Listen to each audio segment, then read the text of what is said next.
It is finally time. Mossify for Blender is here after months of work and dedication and a little bit of frustration. I can now tell you that Mossify is released. It works from afar, it works from up close. It's a nice match between performance and quality. So get your camera up close and see how it is.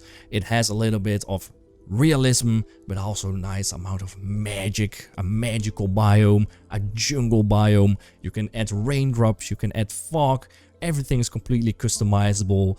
It has dryness values, you can add fresh and spring looking moss, but also dry looking moss. You can make it your own custom color, make it white moss, make it red moss, make it blue, whatever you want. You can drag and drop all the extra assets in there. It is all completely customizable and procedural, but I also added a nice collection with a few different variants of those assets. So you can just drag and drop that in and it will scatter nicely through your biome. You can add mushrooms, you can add rocks, you can add sticks, roots, flowers. You can customize all the extra asset colors with one little button in case you want one color for your biome. It has an ocean biome with algae for if you want underwater scenes, or if you want algae above the ground, that is fine as well. You can even create your own custom biomes by adding all the assets to one collection and using that collection as your scatter collection. It has a nice looking jungle biome, as I said. It has ferns, you can see underwater. It is magical, some light points in there. All the assets completely customizable, from fresh to dry plants, shells. Even the shells have dryness. They will show holes if you up the value. It's a lot of fun. Even the magical biomes can get dry and can die. So even those will have those values. Everything is completely customizable. Now even these assets, if you want to use them for different scatterers or just want one in your scene or you want something else to use it for, it is completely customizable with the geometry nodes. Drag them in, go to the modifiers, and you'll see how it works. You can even draw your own little curves for these and customize everything at the same time. Even the moss assets, the high performance one, have their own high quality twin. Pretty much you can drag that in, customize that in case you want a higher quality moss or if you want to use it for something else. So that is pretty much it, and let's dive into Blender to give a little bit of a showcase. So this is the full library, 7 biomes, lots of assets. They're all in their own nice section, so you can see what is included, the geometry nodes as well. And what we can do is just start dragging and dropping whatever we want. So let's say we want the spiky spring biome because it's beautiful. Drag and drop it and you'll see it appears instantly. So the geometry of these assets is low, means that a lot of it is actually based on shaders and textures, which is also the reason why, just for your information, we occasionally need to set the light path bounces of transparent a bit higher because we're overlapping transparency planes. So usually something between 30 and 50 works fine if needed, right? So I can go to my render view and see how this looks. So by itself, we have a low density because we have a viewport display percentage and I don't want to crash anyone's computers if you're going to add this on something big.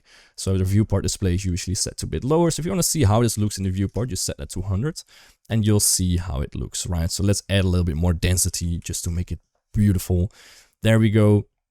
And we can just change the scale of that noise texture as well to make it a little bit well, more mossy, I guess. We can set this to 1. It will have moss pretty much all over the place. If you set that to 0, it is going to be completely filled with moss, of course. And let me see, it seems like I have a little bit of a focal distance in a wrong location. There we go.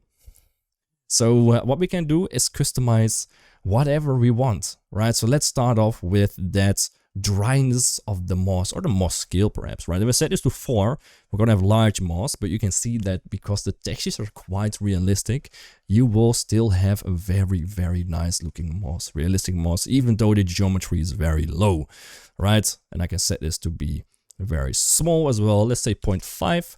And if we crank up this density, I'm just gonna set this to 3000, let's see what happens. We actually have nice and small moss, but looking very, very beautiful, right? And I can even set this to 5000 and it will run quite fine Alright, so you can see we're getting very dense looking and nice looking moss. Okay, so let me set this back to 300 and the scale back to 2 so I can show you some of these other values. Right, for example, the dryness level, you can set this from bright and green all the way to dry and dead pretty much. Right, so if I set this to 0.5, it's going to be the halfway mark pretty much. But if I set this to 1, it's going to be brown. Beautiful brown moss, and I actually like the look of that a lot. So that is something we can do quite easily. All right, and let's just go. The noise seed is something you'll use very often because it will change the full kind of seed of your moss, the rotations, the distribution, everything will be changed.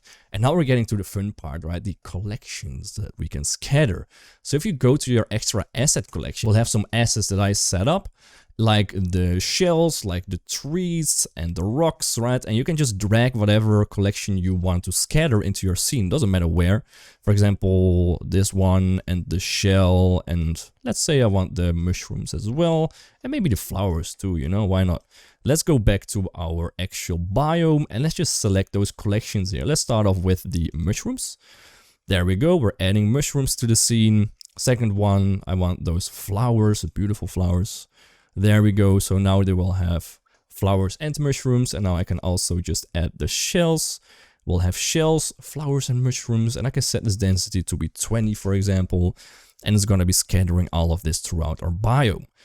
Beautiful. Now you can add whatever you want. You can even add objects from different collections in here. Let's say I want some magical stuff from the magic biome. Let's say we want some fireflies, for example, flying around. The red ones match well, I think, Firefly 2. And then I can set that in, well, we have to set that in a new collection because this is based on collections.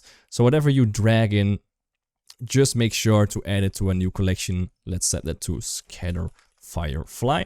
And you can add whatever objects you want to that collection. We could even add this one there as well. If I drag that in, add that to the scatter firefly. And so we can just select that now to be our 4th scatter collection, right? So you can see that we now have some fireflies scattering around this moss biome as well. Quite amazing. Now, there are some options for that as well. Of course, the density, you already saw that. The spawn seeds, if you want to change just the extra assets, looking quite nice. Then you can do that. You can do the scale as well if you want those to be larger. Of course, it really speaks for itself. But this one, the clear extra assets moss is actually something I love to use because it will clear some of that moss around our assets, because there's no way moss is gonna grow underneath rocks, for example, or underneath shells or close to it. So we can actually clear some of that area by upping that value to, for example, 0.2. And you can see that if I set this to 0.2, that our area is going to be cleared more around these assets, and you can set that to as high as you want, 0.5. Basically all the moss is going to be gone except for right there where there's no extra assets. Set this to 0.3, we have a little bit of moss in between, and if I set this to 0.05, we will have moss pretty much all around it, right? So 0.1 is a value that works a lot of the times quite well for me. Then of course we can change the distance between those assets. I don't want them to overlap at any time. But you can just grab them closer by setting this lower to 0.2, or if you want them to be scattered more, set this to 1, right? And then you'll only have a few basically. So it's very nice and easy to customize all of this. And now we even have a dryness level for these extra assets. Now keep in mind that this only works for the assets that I included in those extra assets, right? So that is what will be working with the extra asset dryness. But you can see that if I set this to 1, we're actually going to be drying out all of those extra assets. Our mushrooms are going to get dry, our flowers are going to get dry, even our shells, you can see it's starting to show some holes in there because it has been lying there for a long time, and everything is going to have that dry value. Isn't that amazing? Next up, we actually have raindrops and fog that we can add on top. I'm just going to customize some values. Let's add some raindrops. You can see they're basically going to be added on top. And there is a value. Let me just crank all of this up a little bit so we can actually see where they are. There we go, 1,000. So you can see they're starting to appear there at the surface. Raindrops quite nicely. And we can increase the size maybe to just show them a little bit better, right? There we go. extra water on our moss. Maybe that is a bit too big though. And you can see that we have raindrops added procedurally, and we have a distance to core value and a layer thickness. That's something you can tweak to make the raindrops appear on the exact endpoints of your moss, for example, because I don't want it to appear in the core, because that is moss you won't see, and those raindrops will be lost in moss and you will have geometry that isn't needed. So play around with these values, and I'm just gonna add some fog. There we go. Beautiful. Maybe it's a little bit too thick though, so let's decrease the fog thickness just a little bit. There we go. Maybe even less, or maybe just do the density a bit less, to 1 perhaps. There we go. Now we have some beautiful ambient fog in between of our moss, because, well, why not? It looks incredible. And you can change whatever you want with that as well. Okay, the distance to surface set is to 0.5, and basically all your moss is going to be covered in that fog. Let's up the density so you can see it. There you go. You can see less and less of the actual moss. If I set this to 1, it's going to even enclose some of those mushrooms. If I set the density to be higher once again, there we go. You can see it is starting to cover more and more of our moss. Alright, so let's actually change some of those extra colors, right? Because you can't only customize the color by dryness, but you can actually customize the full color. If you want white moss, I love white moss, that's why it's the default color. I can actually set this value to 1, and our moss will be whitish, right? And you can set the value to 0.5 as well if you want a value in between, for example. If you want a slight white tint, as maybe even a little bit less saturation, that works very nice. And we even have, well, let me show you some other colors first. Maybe red moss is beautiful, or maybe some bluish moss, right? That really depends on your scene. And we even have an extra color for the extra assets, right? Because, well, now these are red in a white biome. I want everything to be white. Maybe you have a snow biome. Just set that color value to 1. Beautiful. And then your entire biome will get that color as well. I'll just showcase a bit more about the geometry nodes as well, right? If I go to my viewport shading, you can see that we have got some well, fog layers around our moss system. Let me just disable that, because right now we only see planes. And let me set this to 10% as well, right? Once you have your customization complete and you like the way you have your moss set up, just set that viewport lower, that viewport percentage, and your Blender will run incredibly smooth again until you render it out and you'll have your full biome. Beautiful. So those assets, those geometry node based assets, we have them everywhere, right? We have them in each biome.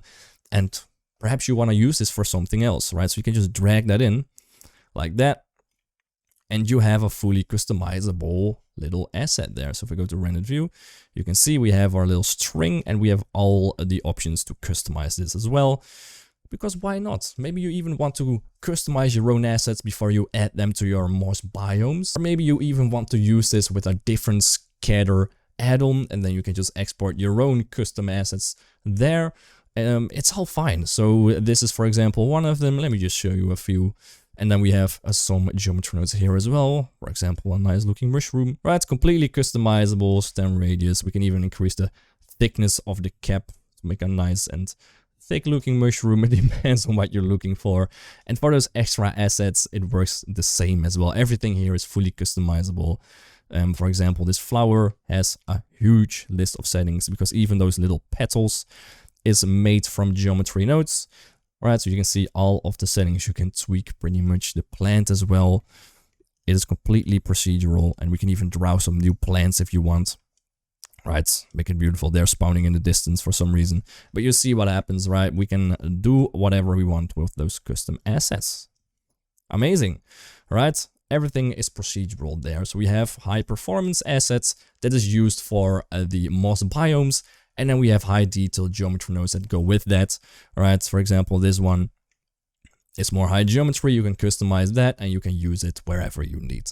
Okay, so have fun with it. If there are any issues or some questions about Mossify, I'd love to know, of course, and I will respond as quickly as I can.